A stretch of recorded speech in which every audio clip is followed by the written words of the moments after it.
Кремль прызначыў новага амбасадара ў Беларусь. Ім стане Борис Грызлоў. Хто ён? І з якім заданнем прыедзе ў Менск? Са мною на сувязі з Киева Ігор Тышкевич, беларускі аналітык ва Украінскім інстытуце будучыні. Добрый день, Ігор. Вітаю. Ігор, перед тым, як я тебе спытаю пра Бориса Грызлова, мне цікава твоє меркаванне наконт таго, чаму так недоўга працаваў у Менску папярэдні амбасадар, той, які прыехаў у траўні акурат перед пачаткам міграцыйнага крызісу. Ну, крышечку не справился, потому что я хочу нагадать, что после змены Бабича Российская Федерация вырашила гулять больше мягко, то та же самая фигура Мезенцева, который перешел фактично у структуры союзной державы, але дали для Российской Федерации ключевым это было дотискать Беларусь у шляху вот как раз таки практичных кроков по интеграции у первую чергу экономики. И другая глобальная такая тема это выгодные для России контуры референдумом по Конституции, докладнее, выгодный для России текст проекту Конституции и, отповедно, выгодный для России час. И мы бачим, что нават обмеркаванне самого проекта в Беларуси у 2021 году, оно шло фактично после пинков с Кремля, а не от амбассады. Это означает, что Беларуси справали оттягнуть час, забыться про то, что рихтуется некий текст, после отбывалось телефонование Путина, те встречи, те приезд какой-нибудь делегации к штату керівника ФСБ, ну и хочется все в Менску нехто отрымливал на гарехи, и после этого резко узгадывали про Конституцию. Отповедно, амбасадор Российской Федерации, он не утрымал процесс. Ну, если хочешь, из этого досылаюсь тяжко ваговика, тому что после Бабича, Грызлов, коли не помиляюсь, это докладно из усіх амбасадоров, які были в Беларуси, по-моему, только два, Бабича, Грызлов, это те, кто мають зараз прямий доступ до тела Путина, мовно кажучи. Тому это узмацнение роли российской амбассады в Беларуси, но плюс до всего Грызлов это все ж таки человек, який ён менш схильны до доўгай дыпламаты, і ён больш схильны до того, каб даціскаць і праціскаць патрэбнае яму пытанне, патрэбнае яму тэму. Так. Нагадаем, што Борис Грызлоў гэта чалавек, скажем так, з мінулай эпохі нават, з часоў 90-х, пачатку 2000-х. Ён кіраваў дзяржаўнай думай, а апошнім часам ён быў прадстаўніком Расіі ў перамовах па расійскай агрэсіі, па рэгуляванні сітуацыі ва ўсходняй Украіне. Ігор, на твою думку... Прошу прабачэння, што перапыняю. Я б не забываўся яшчэ одну рэч, што Грызлоў зараз у Совете дырэктараў адной з кампаній расійскай абаронкі, якая займаецца якраз такі ракетная тэхніка, балістычнымі ракетамі і так далей. Таму Грызлоў гэта сярод іншага гэта і куратар расійскага ВПК, аднаго з накірункаў, і тут можна ўзгадаць інтарэс Расійскай Федэрацыі да паглынання беларускага ВПК. Так, Ігор, цяпер галоўнае пытанне, з якім заданнем прыязджае ці прыедзе Борис Грызлоў у Менск? Першая, Конституция. Не толькі сам рэферэндум, але і выгадны для Расіі тэкст, тое, што ім патрэбна, таму што, як не парадаксальна, але пэўны мовны кажа, там дэмакратычныя ці псеўдадэмакратычныя нормы ім патрэбны, кшталту палітычныя партыі, парламенцкая большасць і так далей. І другая частка – гэта стварэнне інфраструктуры для таго, каб Расія мела сваё палітычнае прадстаўніцтва ў Беларусі, таму што Лукашенко досыць доўга гуляў у манаполію на полі любові до Российской Федерации, отповедно, у Кремлі ожидают иметь некалькі альтернатыў, каб была магчымасць абіраць. Это не означает, что будут здымаць Лукашенко, что называется, адразу, але каб быў выбор. Таму гэта Грызлоў, раз, Конституция, два, контакты с чиновниками, три, гульня на політичному полі, ну і четверте, це, натурально, питання уваходження Російської Федерації у білоруську економіку ще більше. Ігор, ці можна у сувязі з гэтым таку тезу поставити, так, що Конституція, калі яна буде зменена паводле расійскага сцэнару, яна прыспешыць мягкую анексію Беларусі? Мягкую анексію нет, тому что, дастаткова паглядзець нават сацыялогію з розных крыніц. Разумееш, што сацыялогія і сённяшняя Беларусь гэта рэчы маласумяшчальныя, але тое, што дае Расійская Федэрацыя, тое, што дае Чатам Хаус, тое, што даюць беларускія ўлады. Ёсць адзін блок адказаў, па якіх дадзеныя амаль супадаюць. Гэта настрой беларусаў, што да збліжэння з Расійскай Федэрацыяй. Інтэграцыю ў выглядзе там павелічэння гандлёвага абарота больш-менш падтрымліваюць. Зліццё ў адну дзяржаву, анексію, аб'яднанне падтрымліваць досыць малая колькасць насельніцтва. І гэта доля, она змяншаецца. Таму задача Грызлова зачапіцца якраз таки за ту основу, яка засталась, максімальна цэментаваць і максімальна пашырыць. Таму Расійская Федэрацыя, она стварае пасткі на будучыню, каб незалежна ці Лукашенко, ці той, хто прыйдзе яму на змену, каб ён не мог саскачыць. Самы просты прыклад, нават дзяржаўны доўг. Паглядзіце, калі ласка, як Расія рэфінансуе беларускі дзяржаўны доўг. Яна гэта робіць ахвоча, яна будзе гэта рабіць. Таму што ў нармальнай сітуацыі Беларусь мае выплачваць Расіі роўнымі долямі бліжэйшы год 5. Расія рэфінансуе пры умове, што максімальны пік выплат прыходзіць з 24 па 26-27 год. Калі ў Беларусі ў любым выпадку адбудуцца выбары прэзідэнта. Ці застанецца Лукашенко, ці не застанецца. І ў гэты час Беларусь вымушана будзе плаціць вельмі шмат і аднаму крэдытору. Калі шмат вінны Расіі і трэба гэта плаціць, Расія умее гэта мяняць на палітычныя плюшкі.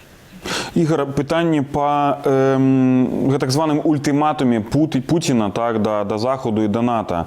Натуральна, што і ва Ўкраіне, у Беларусі вельмі занепакоеныя гэтым абвастрэннем рыторыкі Кремля. Да?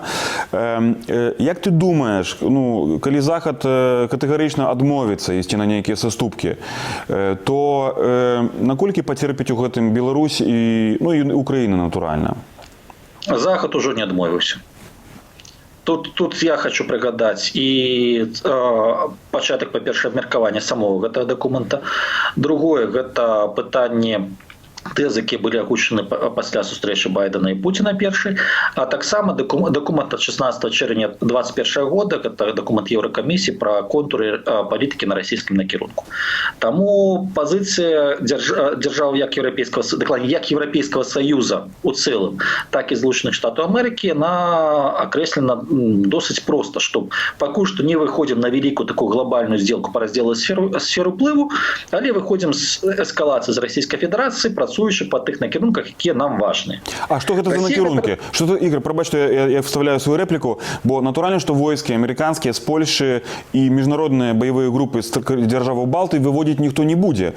І дзверы для Украіны, фармальна, прынамсі, і Грузіі адкрытыя ў НАТО, да? Дык якія саступкі могуць быць? У сферы рыторыкі, што да, мы неафіцыйна прызнаем, окей, да, Беларусь гэта у сферы вашага ўплыву, але зрабіце там парадак, каб не было гэтага трэшу, які там цяпер адбываецца. Што гэта можа быць?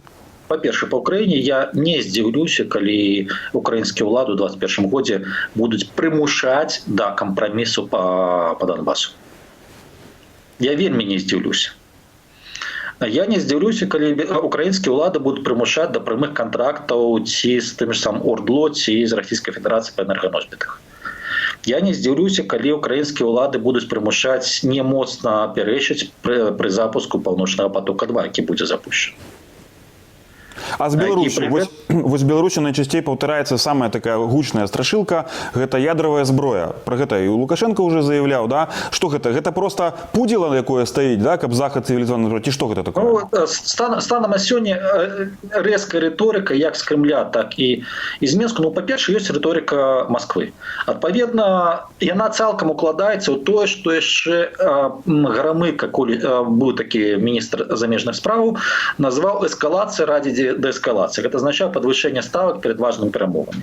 Таму Расія свядома проста спрабуе падняць ставкі, каб было куды саступаць.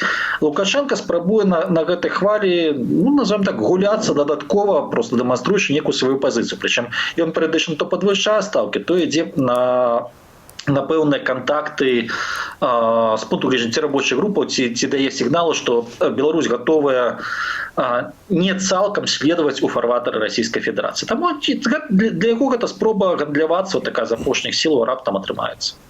Ігор, я хацеў запытаць таксама трошкі, менш такую глобальную тэму, але гэты дзіўны інцыдэнт скандальны з пераходам польскага жаўнера Эміля Чэчкі на беларускі бок.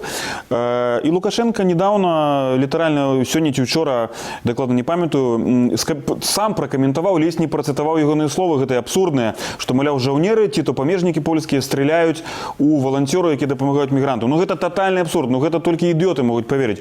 Як ты думаеш, чаму ён паўтарае гэтыя словы? Што верыць у гэта, што гэта неяк спрацуе? Як ты думаеш? это просто частка информационной операции, потому что для белорусских уладаў гэты пераход гэта фактычна падарунак лёсу. І інша справа, што ён адбыўся ў няўдалы час, тому што калядныя вакацыі гэта, скажем так, ціхі палітычны сезон. Адпаведна, трэба максімальна зрабіць гучным цяпер, каб вернуцца да тэмы крышачку пазней. Але факт застаецца фактам, над чым спрабуюць гуляць афіцыйны Мінск. Першае, гэта тое, што польская прымежная тэрыторыя была закрыта для журналістаў, адпаведна, пры наяўнасці у пэўнай групы недаверу да польскіх уладаў можна згуляць якраз таки на гэтым недаверы. Тут пытанне не што сказаў перабежчык з польскага боку, а пытанне ў тым, што окей, калі ён агучыў зусім такую трэшовую хардовую версію, то у больш, назовем так, лёгкія абвінавачванні значна лягчэй паверыць.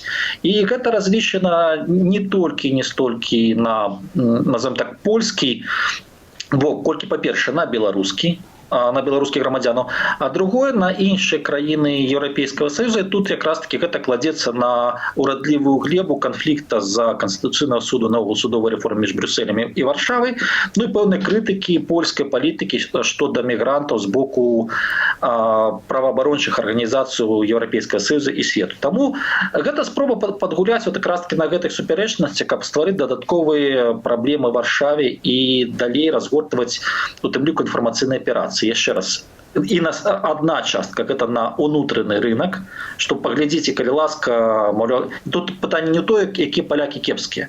Тут треба глядеть, як гэта, у яку обгортку гэта загортваюць расійскія, беларускія медыа.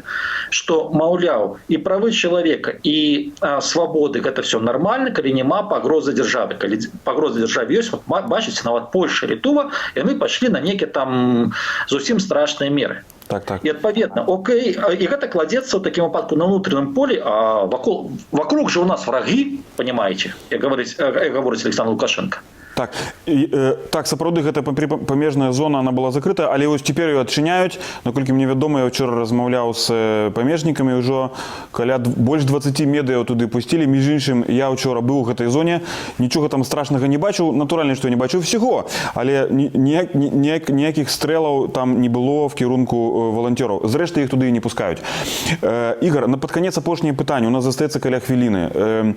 Мне здаецца, што ты досыць трапна в сваіх аналізах ацэньваеш перспектыву таго, што можа адбывацца з рэферэндумам і пасля яго. Хаця мы не да канца ведаем змест гэтых прапановаў в Канстытуцыю, так? Хочу попросіць тебе твой прагноз. Як ты бачыш, што можа адбыцца? Ці адбудзецца ввогуле гэты рэферэндум паводле плану Лукашэнкі, так?